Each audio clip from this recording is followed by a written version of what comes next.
আল্লাহ রাসূল সাল্লাল্লাহু আলাইহি ওয়াসাল্লাম বলছেন, বলো কি তুমি, ইন্না সাদকাতা আওসাকুন নাস, দান হচ্ছে মানুষের ময়লা। দান আমি খাই না, আমার বংশ খায় না, আমার বাড়ির কাজের লোক খায় না। সাদাকা আমার জন্য হারাম, আমার বংশের জন্য হারাম, আমার বাড়িতে যারা কাজ করে তাদের জন্য হারাম। অত মানুষের ময়লা আমি খাবো কেন? আমার পরিবার খাবে কেন? আমার বাড়ির কাজের লোক খাবে কেন? তা আপনার বাপের নামে ওটা দান নেকির জন্য করলেন, তো এটা আপনারা সবাই খাচ্ছেন, যে যার জন্য এটা নেকির কাজ নয়, এটা বিদআত। আর নির্ধারিত দিনে করলে তা হলো শিরক। বলছিলাম, সালাম দিলে মান বেড়ে যায়। 2, এটা উত্তম, অসহায় দুস্থ গরিব মানুষকে খাদ্য দিলে মান বেড়ে যায়। 3, অসসালাত বিল্লাইল নাসনিয়াম, মানুষ যখন ঘুমিয়ে থাকে অর্থাৎ তাহাজ্জুদ পড়লে মান বেড়ে যায়। 3টা কাজ, যার জন্য বহু বক্তব্যে বলা আছে আপনাকে ফিরে যেতে হবে আপনার বাপের স্বভাবে, আর আপনার বউকে ফিরে যেতে হবে আপনার মায়ের স্বভাবে। আপনার পিতার যে স্বভাব ছিল মসজিদ থেকে ফকির ধরে আনা, অসহায় মানুষকে খেতে দেওয়া, সেই কাজে আপনাকে ফিরে যেতে হবে। ঢাকা শহরে বসবাস করেন, 150 চাউল রান্না করেছেন, মেহমান আসলে স্বামী বউ বলা বলি করে, কি করবে চানাচের বিস্কুট দিয়ে বিদায় করে দাও। এখন যদি খাবার দাও তাহলে আবার রান্না করা লাগে। আব্দুল্লাহর বক্তব্য শুনেন, আপনাকে আল্লাহ রুজি দিয়েছেন আপনার আর স্ত্রীর, আপনার হাত দিয়ে। একটা ছেলে হলো তো 3 জনের দিলেন, আর একটা ছেলে হলো তো 4 জনের দিলেন, মেহমান আসলো তো 5 জনের দিলেন। যত মেহমান সবার খাদ্য কার হাত দিয়ে? আপনাকে দিলেন, আপনার হাত দিয়ে, যে আপনি মেহমানকে খাওয়ান। যার জন্য বলে রেখেছি, মাকে বলে দিবেন, পিতাকে বলে দিবেন, বোন আসলে আমার বাসায় খাবে, ভাগনা ভাগ্নি আমার বাসায় খাবে, আমার পিতার বন্ধু বান্ধব আসলে আমার বাসায় খাবে, আমার মায়ের আত্মীয় স্বজন আসলে আমার বাসায় খাবে। মেহমানকে খেতে দিতে শিখেন, বরকত হবে, এ কথা বলা লাগবে না কাউকে। মান বাড়বে, অর্থগতভাবে মান বাড়বে, সম্মানগতভাবে মান বাড়বে। যত মনটা সংকীর্ণ হবে তত আপনি পিছিয়ে উঠবেন। সম্মানিত দিনী ভাই বোন, আল্লাহ তাআলা বলেন, ওয়া আন্নাল মাসাজিদা লিল্লাহ, নিশ্চয় মসজিদ সমূহ আল্লাহর জন্য। মসজিদ আল্লাহর ঘর, মসজিদ সমূহ আল্লাহর জন্য। ফালা তাদু মা আল্লাহি আহাদা, তোমরা আল্লাহর সাথে অন্য কাউকে ডাকো না, শরীক করো না, আল্লাহর সাথে তোমরা শিরক করো না। আমরা সময়ের গতিতে আলোচনা করব ইনশাআল্লাহ। হয়তোবা কথার ফাঁকে মাঝে মধ্যে বলেওছি, দুনিয়াতে 2টি পাপ আছে যার নিজস্ব ক্ষমতা আছে। মানুষের ধারণায় সে 2টি নেকির কাজ। তার একটি পাপের নাম হলো শিরক, আর একটি পাপের নাম হলো বিদআত। এই 2টি পাপের নিজস্ব ক্ষমতা আছে। শিরক কি করতে পারে? শিরক আল্লাহকে খাটো অপমান করতে পারে। শিরক কি করতে পারে? শিরক মানুষের অতীতের নেকিকে নষ্ট করে দেয়।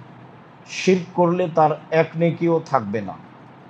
বিদআত করলে কি হয়? বিদআত করলে মানুষের ইবাদত কবুল হয় না। বিদআত করলে আল্লাহর রাসূলকে খাটো করা হয়, অপমান করা হয়। তার মানে ইবাদত রাসূলের পদ্ধতিতেই করতে হবে, মানুষের পদ্ধতিতে ইবাদত চলবে না। ঠিক তেমনি আল্লাহর সাথে যেন ইবাদতে কর্মে শিরক না হয়, সে ব্যাপারে সাবধান থাকতে হবে। পিতা মারা গেছে, তার নামে খাওয়ার ব্যবস্থা করতে হবে। যদি নির্ধারিত দিনে করি তাহলে সেটা শিরক হবে, আর যদি অনির্ধারিত দিনে করি তাহলে সেটা বিদআত হবে। কেন? মানুষ মারা গেলে তার নামে খাওয়ার ব্যবস্থা করে সে ব্যক্তির উপকার করা যাবে, এই কথা রাসূল সাল্লাল্লাহু আলাইহি ওয়াসাল্লাম বলেননি। মানুষ মারা গেলে মানুষের জন্য তার কাছে নেকি পৌঁছানোর 2টা পথ, একটা মুখের দোয়া আর একটা হলো দান। দানের সবচেয়ে উত্তম পথ হলো পানির ব্যবস্থা করে দেওয়া, এরকম বেসরকারি কওমি প্রতিষ্ঠানে অথবা অসহায় পরিবারে। তারপরে কাপড়ের ব্যবস্থা করে দেওয়া। এছাড়াও এদেশের কওমি বেসরকারি যেগুলো দিন শিক্ষা প্রতিষ্ঠান, সেগুলোতে সার্বিকভাবে সহযোগিতা করা। এগুলো হচ্ছে মরা মানুষের নিকটে নেকি পৌঁছানোর মাধ্যম। আপনার পিতা মারা গেছে, যদি ধরেন এটা পিতার নামে দান করলেন সাদাকা, তা আপনার আত্মীয় স্বজন বন্ধু বান্ধব সবাই এসেছে, সাদকা তো যারা কাজ করে খেতে পারে তারা খেতে পারে না। আল্লাহ রাসূল সাল্লাল্লাহু আলাইহি ওয়াসাল্লাম বলছেন, বলো কি তুমি, ইন্না সাদকাতা আওসাকুন নাস, দান হচ্ছে মানুষের ময়লা। দান আমি খাই না, আমার বংশ খায় না, আমার বাড়ির কাজের লোক খায় না। সাদাকা আমার জন্য হারাম, আমার বংশের জন্য হারাম, আমার বাড়িতে যারা কাজ করে তাদের জন্য হারাম। অত মানুষের ময়লা আমি খাবো কেন? আমার পরিবার খাবে কেন? আমার বাড়ির কাজের লোক খাবে কেন? তা আপনার বাপের নামে ওটা দান নেকির জন্য করলেন, তো এটা আপনারা সবাই খাচ্ছেন, যে যার জন্য এটা নেকির কাজ নয়, এটা বিদআত। আর নির্ধারিত দিনে করলে তা হলো শিরক। বলছিলাম, যে আয়েশা রাদিয়াল্লাহু তাআলা আনহা বলেন, রাসূল সাল্লাল্লাহু আলাইহি সাল্লাম অভিশাপ করেছেন ইহুদিদের উপরে আর খ্রিস্টানের উপরে। সূরা ফাতিহাতে প্রত্যেক সময়ে ইহুদিদের উপরে অভিশাপ করা হয়, তা হলো মকজুব।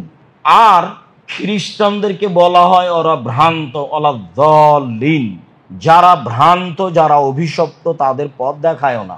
পরিকল্পনা করে ইহুদি, টাকা দেয় খ্রিস্টান, আর মাঠ কর্মী মুসলমান, যা একাধিক দিন বলা আছে। তবে এখন মুসলমানও টাকা দিতে পারে তাদের হাতে, যা আপনাদের অবগতিতে আছে।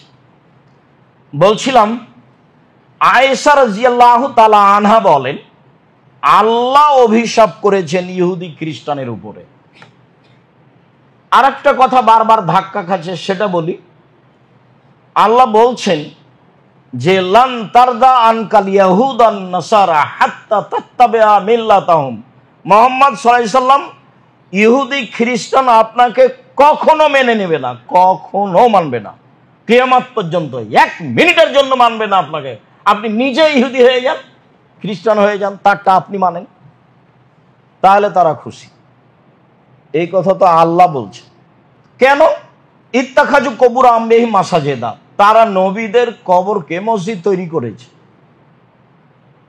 ভালো মানুষের কবরকে মসজিদ করেছে। জুনদুব রাদিয়াল্লাহু তাআলা আনহু বলেন, আমি রাসূল সাল্লাল্লাহু আলাইহি সাল্লামকে বলতে শুনেছি, আল্লাহ রাসূল বলছিলেন যে আলা সাবধান, ওয়া ইন্না মান কানা ক্বাবলাকুম কানু ইয়াত্তাখিজুনা কুবুর আমবিয়াহিম ওয়াস সালিহিম মাসাজিদা। তোমাদের পূর্বের যারা লোক ছিল, তারা নবীদের কবরকে এবং ভালো মানুষের কবরকে মসজিদ করেছে। তাহলে কবরকে মসজিদ করা কাজটা অনেকদিন আগে থেকেই, যা গত জুমায় এক পর্যায়ে বলছিলাম। ঢাকা শহরেও বহু মসজিদে কবর আছে। যেসব মসজিদে কবর আছে সেসব মসজিদে সালাত হবে না, একটু পরে বলছি ইনশাআল্লাহ। তিনি বলেন, আলা সাবধান, ফালা তাত্তাখিজুল কবুরা মাসাজেদা, সাবধান, তোমরা কবরকে মসজিদে পরিণত করো না। ওয়া ইন্নী আনহাকুম আন যালিকা, আমি এই বিষয়ে তোমাদেরকে কঠোরভাবে নিষেধ করছি, আমি এই বিষয়ে তোমাদেরকে কঠোরভাবে নিষেধ করছি। আনাস রাদিয়াল্লাহু তাআলা আনহু বলেন, রাসূল সাল্লাল্লাহু আলাইহি সাল্লাম বলেছেন, ইজআলু ফি বুয়ুতিকুম মিন সালাতিকুম আলা তাত্তাখিজুল কবুরা, তোমরা তোমাদের বাড়িকে কবর করিও না, বাড়িতে কিছু সালাত আদায় করো। যেসব জায়গায় সালাত আদায় করা যায় না সেটা হলো কবর। তো তোমরা বাড়িতে একটু নফল সালাত আদায় করো না কেন? বাড়ি কি তোমাদের কবর? তাহাজ্জুদ পড়ো না কেন? জোহরের সুন্নাত পড়ে মসজিদে যাবা, মাগরিবের সালাত আদায় করে বাড়িতে এসে সুন্নাত পড়বা, আর না হয় তাহাজ্জুদ পড়বা বাড়িতে। বাড়িটাকে কবর করো না, বাড়িতে কিছু সালাত আদায় করো। আতা ইবনে ইয়াসার রাদিয়াল্লাহু তাআলা আনহু বলেন, রাসূল সাল্লাল্লাহু আলাইহি সাল্লাম বলেছেন, আল্লাহুম্মা লা তাজাল কবরি ওয়াসানান, আমার কবরটাকে মূর্তি পূজার জায়গা করো না, ইবাদত, যে সেখানে ইবাদত করা হবে। আমার কবরটাকে মূর্তির স্থান করো না, যে সেখানে ইবাদত করা হবে। ইস্তাদ্দা গাজাবুল্লাহি আলা কওমিন ইস্তাদ ইজালু কুবুর আমবিহি মাসাজিদা, ওদের উপরে আল্লাহ বেশি রাগান্বিত হন যারা কবরকে মসজিদে পরিণত করেছে। আল্লাহ ওদের উপরে বেশি রাগান্বিত হন যারা মসজিদকে, কবরকে মসজিদে পরিণত করেছে। জাবের রাদিয়াল্লাহু তাআলা আনহু বলেন, রাসূল সাল্লাল্লাহু আলাইহি ওয়াসাল্লাম নিষেধ করেছেন, না আইয়ুজাসসাসাল কবর ওয়া ইউবনা আলাইহি ওয়া ইউকাদা আলাইহি, কঠোরভাবে নিষেধ করেছেন কবরকে যেন পাকা করা হয় না, কবরকে যেন গম্বুজে পরিণত করা হয় না, কবরের উপরে যেন বসা হয় না, কবরকে পাকা করা নিষেধ, কবরকে ঘর তৈরি করে ঘরের মতো করে বানানো নিষেধ, কবরের উপরে বসা নিষেধ। জাবের রাদিয়াল্লাহু তাআলা আনহু বলেন, রাসূল সাল্লাল্লাহু আলাইহি সাল্লাম নিষেধ করেছেন আইদাসাসাল কুবুর ওয়া ইউক্তাবা আলাইহা ওয়ান তুতা, কবরকে যেন পাকা করা না হয়, কবরের উপরে যেন কিছু লেখা না হয়। দেখেন আপনাদের চোখে তো দিনরাত দেখছেন কবরস্থানে কত সুন্দর করে লিখে রেখেছে, সাবে কোমো কোমো খাজি কত কি। খুব কষ্ট হয় এসবগুলো দেখলে। কে কাকে বলবে? ধর্ম মানুষের হাতের ব্যাপার। যারা কিছু বলতে পারবে, যাদের সুযোগ সুবিধা আছে, তারা কেন বলে না তা আমার জানা নাই। যাদের সামনে বিভিন্ন পর্যায়ের মানুষ, যারা বিরত থাকবে, বিরত রাখতেও পারবে, তাদের সামনে কেন বলে না? তাই মাঝে মধ্যে বলি, যদি আমাদের দিয়ে চলে তাহলে আল্লাহ তুমি আমাদেরকে জাতির সামনে গ্রহণীয় করো, আর যদি আমাদের দিয়ে না চলে, যারা জাতির সামনে চলবে, যাদের কথা জাতি গ্রহণ করবে, তাদেরকে নিয়ে আসো, নিয়ে এসে বলাও, তুমি তো পারো, সব কিছু পারো, তো তুমি করো। কেন মানুষের কবর পাকা করা হবে? কেন মানুষের কবরে তার নাম ঠিকানা লিখা হবে? কেন সেখানে পাশে বসার জায়গা করা হবে? কবরের উপরে হাঁটা নিষেধ, কবরের উপরে বসা নিষেধ, কবরে কিছু লিখা নিষেধ, কবরকে পাকা করা নিষেধ, কবরকে ঘরে গম্বুজে পরিণত করা নিষেধ, সব একটানা নিষেধ, সব নিষেধ।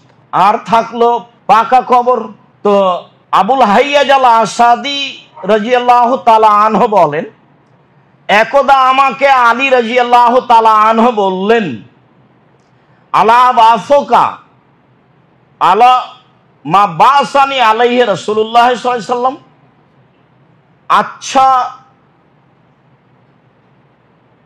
আবুল হাইয়াজ আল আসাদি, আমি কি তোমাকে ওই কাজে পাঠাবো না যে কাজে আমাকে আল্লাহর নবী পাঠিয়েছিলেন? আলী বলছেন, আল্লাহর নবী আমাকে পাঠিয়ে বলেছিলেন, আলী, আল্লাহ তাদা তিম সালান ইল্লা তামাস্তাহু, তুমি ছাড়বে না কোনো মূর্তি ভাস্কর্য, তাকে ভেঙে টুকরা টুকরা খান খান করে দাও। ওয়ালা কাবরান মুশরিফান ইল্লা সাওয়াইতাহু, তুমি ছাড়বে না কোনো উঁচু কবর, সবকে ভেঙে সমান করে দাও। আজ উঁচু কবর আছে সেজন্য কালো থাকবে এ কথা নয়। আপনার চোখের সামনে মানুষের বানানো মূর্তি যদি মানুষ ভেঙে দেয়, দিনের স্বার্থেও নয়, এমনিতেই, তাহলে আপনার বাপের কবরে একদিন মানুষ ভাঙবে। কেউ যদি না ভাঙতে পারে, ঈসা আলাইহিস সালাম ভেঙে দিবেন, এবং অপমান অবস্থায় ভাঙবে। আমি ভাষা নকল করে আপনাকে কষ্ট দিতে চাইনি, তবে আপনার বাপের কবর মানুষ অপমান অবস্থায় ভেঙে দিবে, এ কথাই ঠিক, ভাঙবেই। মুসলিম শরীফের হাদিস। মানুষ একদিন এই হাদিস আমল করবে, আজ হোক আর কাল হোক। কেন? এটা নবীদের নীতি। আব্দুল্লাহ ইবনে মাসউদ রাদিয়াল্লাহু তাআলা আনহু বলেন, দাখালা রাসূলুল্লাহ সাল্লাল্লাহু আলাইহি সাল্লাম আল বাইতা ওয়া হাওলাল কাবাতে সিত্তুনা সালাসু মিআতে নসব। আল্লাহর নবী যখন কাবা ঘরে ঢুকলেন, তখন কাবা ঘরের ভিতরে 360টি মূর্তি ছিল। মূর্তিগুলো তার পিতার ছিল। মূর্তি তার পিতার মানে ইব্রাহিম আলাইহিস সালামের ছিল।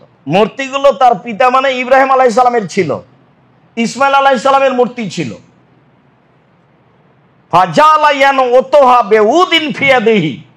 তিনি ওই লাঠি দিয়ে মূর্তিগুলোর উপরে আঘাত করতে লাগলেন, যে লাঠি তার হাতে ছিল।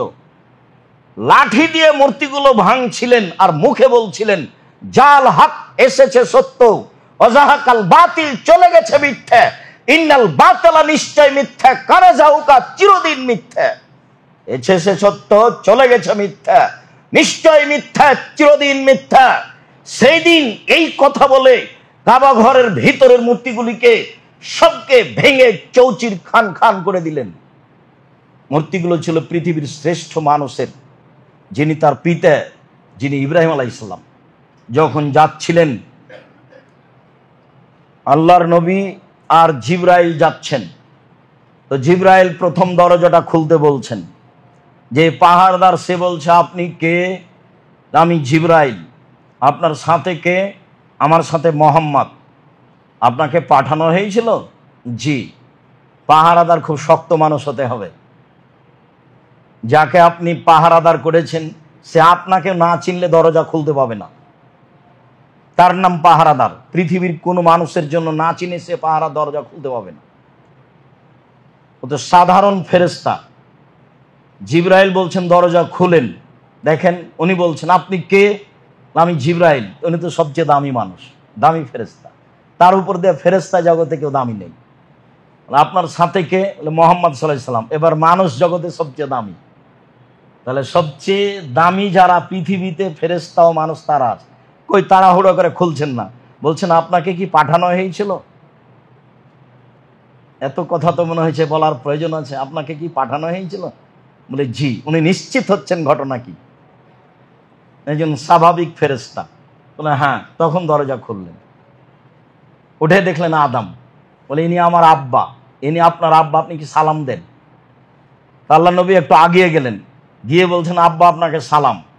তখন আদম আলাইহিস সালাম। সপ্তম আকাশে গিয়ে জিবরাইল আলাইহিস সালাম বলেন, ইনি আপনার পিতা ইব্রাহিম, আপনি তাকে সালাম দেন। আমাদের নবী একটু আগিয়ে গেলেন, গিয়ে বলছেন আব্বা আপনাকে সালাম। তখন ইব্রাহিম আলাইহিস সালাম বলছেন, ওয়া আলাইকা সালাম ইবনি সালেহ নবী সালেহ, তোমার উপর সালাম হে আমার সৎ ছেলে, সৎ নবী। যেই ভাষা নকল করেছেন আদম আলাইহিস সালাম, সেই ভাষা নকল করছেন ইব্রাহিম আলাইহিস সালাম। যেই ভাষা দিয়ে সালাম দিয়েছেন আমাদের নবী আদম আলাইহিস সালামকে, সেই ভাষা দিয়ে সালাম দিয়েছেন আমাদের নবী ইব্রাহিম আলাইহিস সালামকে। মূর্তিগুলো ছিল ইব্রাহিম আলাইহিস সালামের, সব ভেঙে খান খান করে দিলেন। ইব্রাহিমের বৈশিষ্ট্য ছিল মূর্তি ভেঙে দেওয়া। এই ইতিহাস আপনাদের জানা আছে। সম্মানিত দিনী ভাই বোন, কবর উঁচু হবে না এ কথাই ঠিক, কবর পাকা করা হবে না এ কথাই ঠিক, একদিন মানুষে কবর ভেঙে দিবে এ কথাও ঠিক।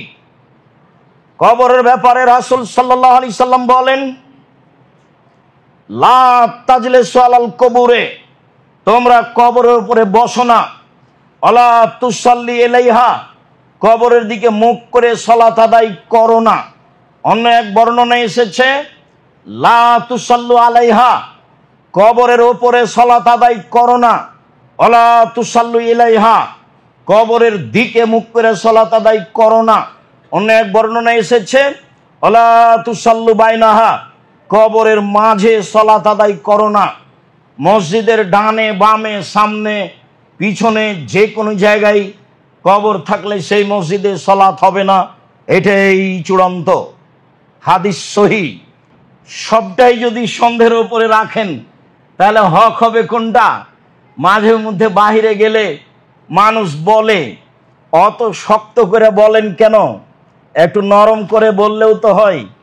যদি আমি এটা বুঝতে পারি না যে নরম করে বললে কিভাবে হবে, তার মানে কি তাহলে এ কথা বলতে হবে যে মসজিদে কবর আছে সেখানে সালাত হবে? অসম্ভব হতে পারে না। তিনি বলেছেন কবরের উপরে সালাত আদায় করো না। তিনি বলেছেন কবরের দিকে মুখ করে সালাত আদায় করো না। তিনি বলেছেন কবরের মাঝে সালাত আদায় করো না। তিনি বলেছেন ঘরকে কবর তৈরি করো না, ঘরে সালাত আদায় করো। কবর এমন একটা জায়গা যেখানে সালাত আদায় করা হয় না। সম্মানিত দিনী ভাই বোন, মসজিদের বিষয়টি ছিল তাই বলছিলাম।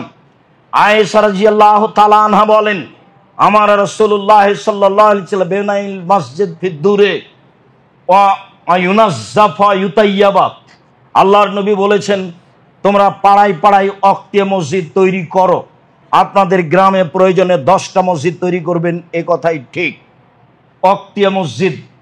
পরের বাক্যে বলেন অবশ্যই মসজিদকে পরিষ্কার রাখতে হবে, অবশ্যই মসজিদকে সুগন্ধিময় রাখতে হবে। যদিও আমরা সুগন্ধিময় রাখা বিষয়টি ভালো বুঝি না, অন্তত মসজিদ পরিষ্কারের জন্য লোক রাখতে হবে।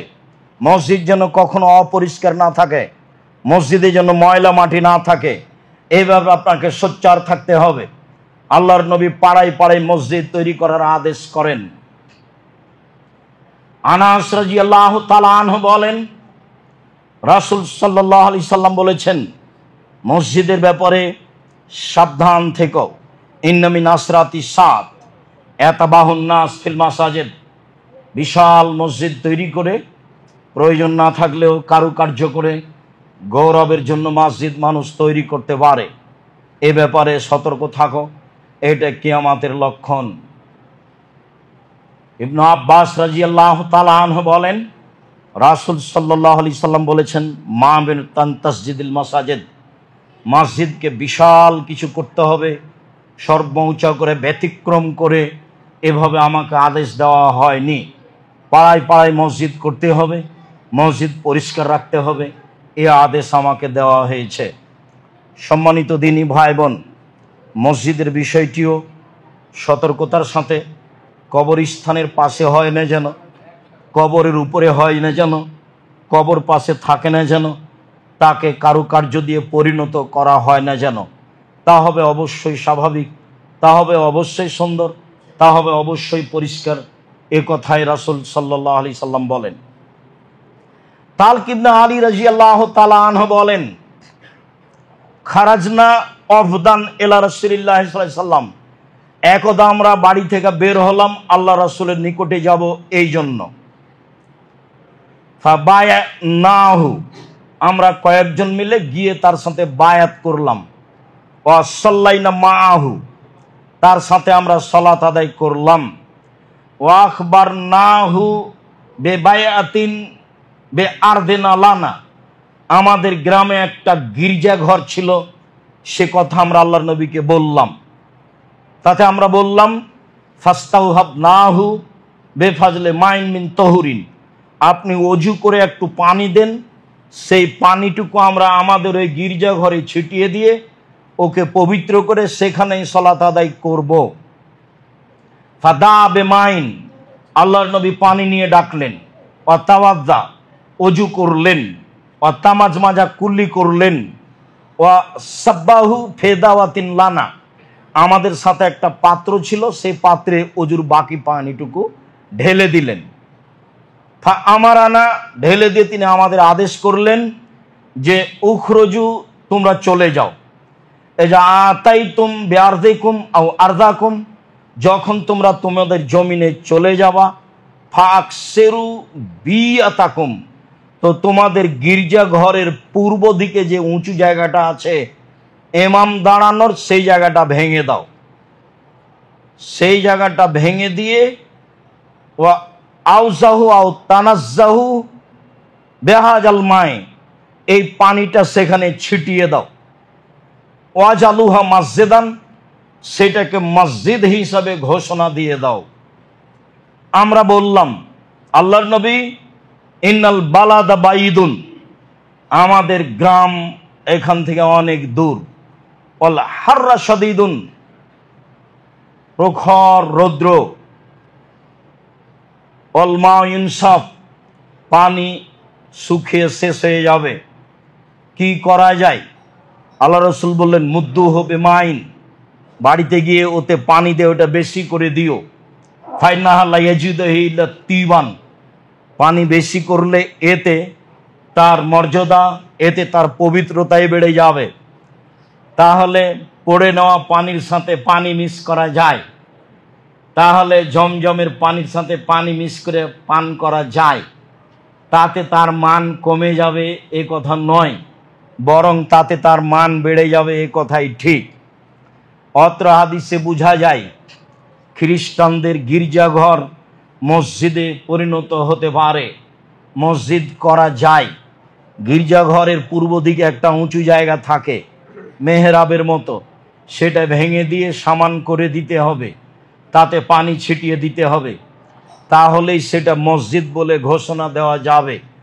লন্ডনে বহু মুসলমান ওদের গির্জাঘর কিনে নিয়ে তাকে মসজিদ ঘোষণা দিয়ে সালাত আদায় করছে।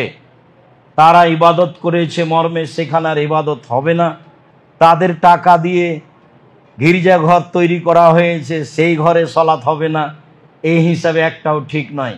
দেখেন হাদিস সহিহ, বিষয়টি খুব বিবেচনার জন্য আমি মনে করি। অবশ্যই বিবেচনা করে সময়ের গতিতে কাজে লাগাবেন ইনশাআল্লাহ।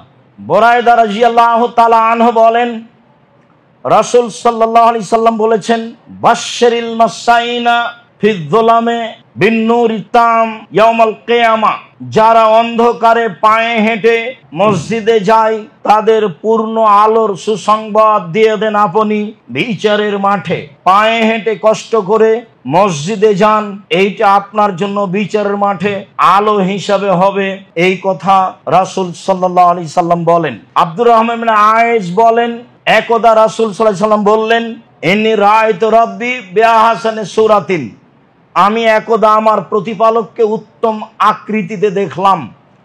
আল্লাহর নবী আল্লাহকে স্বপ্নে দেখেছেন। এই চক্ষু আল্লাহকে দেখতে পারবে না। যেই চক্ষু মানুষের কাছে পৃথিবীতে আছে, এই চক্ষু আল্লাহকে দেখতে পারবে না, এই কথা আল্লাহ বলেছেন। এই কথা মুসা আলাইহিস সালামের বাস্তব ঘটনায় প্রমাণিত আছে। তিনি স্বপ্নে আল্লাহকে দেখলেন। আল্লাহ তাকে বললেন, ফিমা ইয়াখতাসিমুল মালাউল আলা, উপরের ফেরেশতাগণ কি নিয়ে হইচই করছে তা কি বলতে পারেন? আমি বললাম, আনতা আলাম, আপনি ভালো জানেন।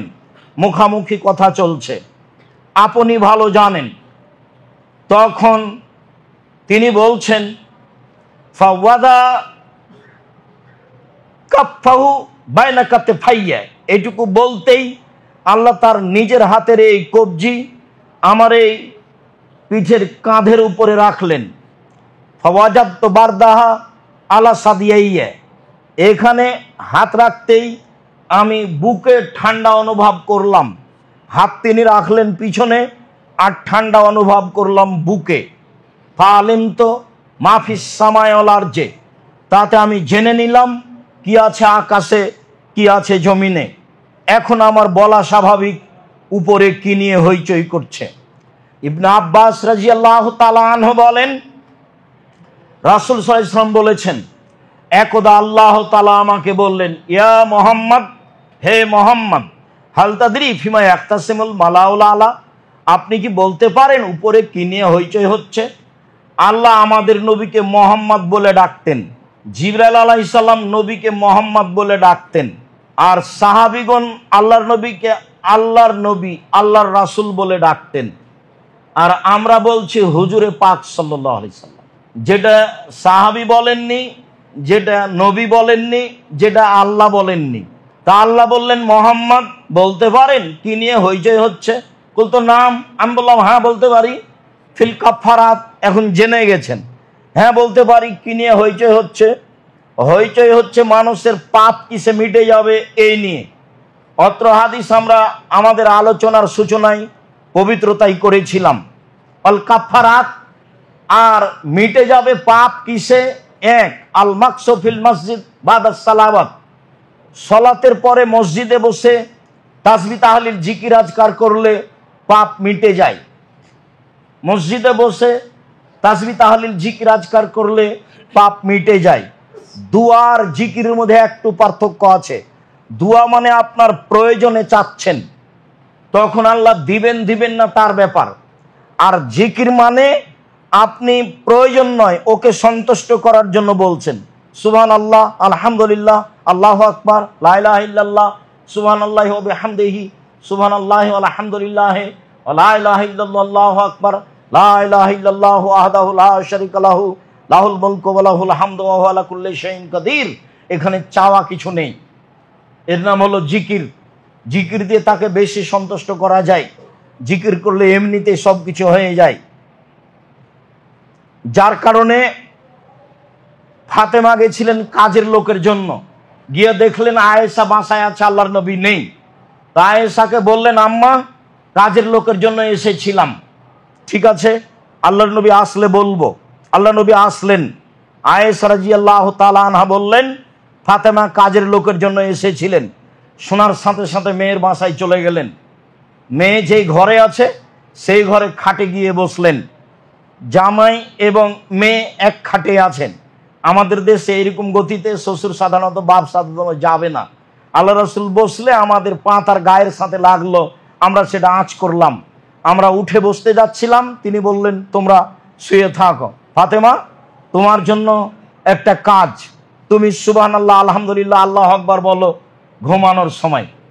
অবাক কথা, কাজের জন্য উনি কাজের লোকের জন্য গেছেন, আর কাজের লোক এটা তাসবিহ কি কাজের লোক?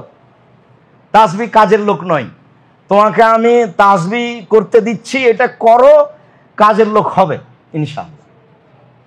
তো জিকির থাকে তাহলে আপনার ইহকালে সুবিধা, পরকালেও সুবিধা।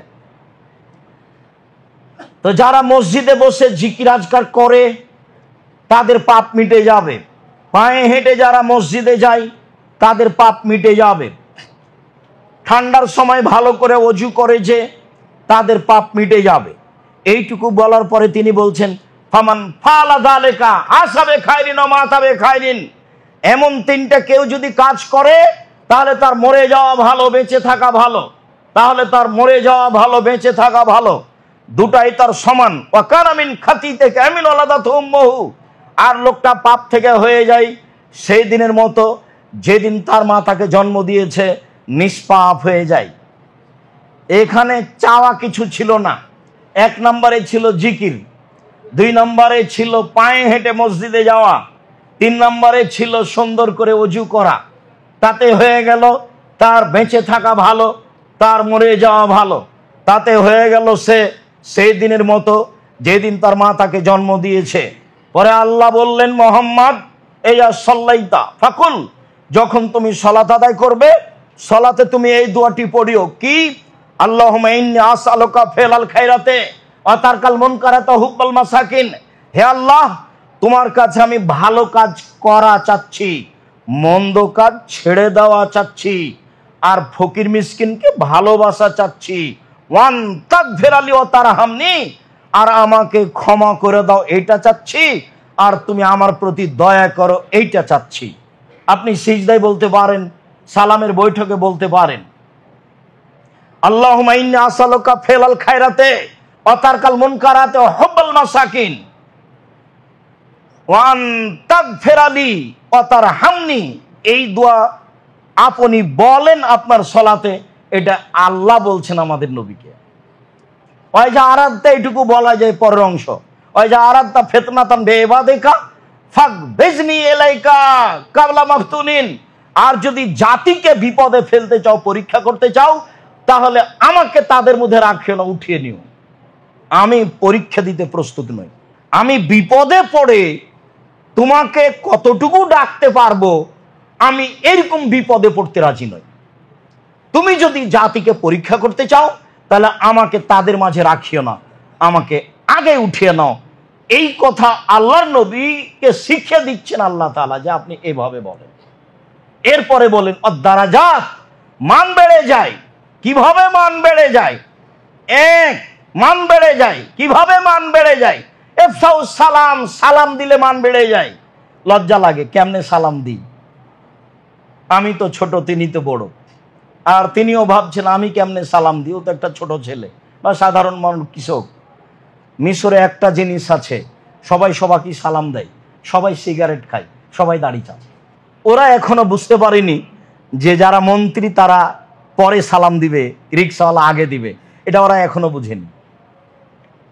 ওরা হাদিসে যেভাবে এসেছে সেটাকে বুঝেছে, বাকিগুলো কেন বুঝে না আল্লাহই ভালো জানে। সালাম দিলে মান বেড়ে যায়। দুই, এটা উত্তম, অসহায় দুস্থ গরিব মানুষকে খাদ্য দিলে মান বেড়ে যায়। তিন, অসলাত বিল্লাইল নাসনিয়াম, মানুষ যখন ঘুমিয়ে থাকে অর্থাৎ তাহাজ্জুদ পড়লে মান বেড়ে যায়। তিনটা কাজ, যার জন্য বহু বক্তব্যে বলা আছে আপনাকে ফিরে যেতে হবে আপনার বাপের স্বভাবে, আর আপনার বউকে ফিরে যেতে হবে আপনার মায়ের স্বভাবে। আপনার পিতার যে স্বভাব ছিল মসজিদ থেকে ফকির ধরে আনা, অসহায় মানুষকে খেতে দেওয়া, সেই কাজে আপনাকে ফিরে যেতে হবে। ঢাকা শহরে বসবাস করেন, 150 চাউল রান্না করেছেন, মেহমান আসলে স্বামী বউ বলা বলি করে, কি করবে কি করবে, চানাচের বিস্কুট দিয়ে বিদায় করে দাও। এখন যদি খাবার দাও তাহলে আবার রান্না করা লাগবে। আব্দুল্লাহর বক্তব্য শুনেন, আপনাকে আল্লাহ রুজি দিয়েছেন আপনার আর স্ত্রীর, আপনার হাত দিয়ে। একটা ছেলে হলো তো 3 জনের দিলেন, আর একটা ছেলে হলো তো 4 জনের দিলেন, মেহমান আসলো তো 5 জনের দিলেন, যত মেহমান সবার খাদ্য কার হাত দিয়ে? আপনাকে দিলেন, আপনার হাত দিয়ে, যে আপনি মেহমানকে খাওয়ান। যার জন্য বলে রেখেছি, মাকে বলে দিবেন, পিতাকে বলে দিবেন, বোন আসলে আমার বাসায় খাবে, ভাগনা ভাগ্নি আমার বাসায় খাবে, আমার পিতার বন্ধু বান্ধব আসলে আমার বাসায় খাবে, আমার মায়ের আত্মীয় স্বজন আসলে আমার বাসায় খাবে। মেহমানকে খেতে দিতে শিখেন, বরকত হবে, এ কথা বলা লাগবে না কাউকে। মান বাড়বে, অর্থগতভাবে মান বাড়বে, সম্মানগতভাবে মান বাড়বে। যত মনটা সংকীর্ণ হবে তত আপনি পিছিয়ে উঠবেন, সব দিক দিয়ে পিছিয়ে উঠবেন, মনটা ছোট হতে একবারে ছোট হয়ে যাবে।